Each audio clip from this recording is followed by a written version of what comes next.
Gusto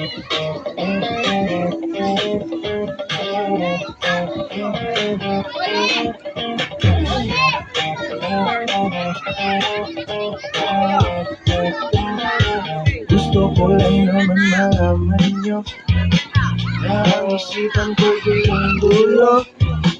Nagtatanong kung susundan ko siya dahil ang puso ko ay nabihag niya. Alam mo bang minamahal ko siya at tunay ang aking nadarama. Kahit ako'y nagmumukhang tanga ay ayos lang basta kasama siya.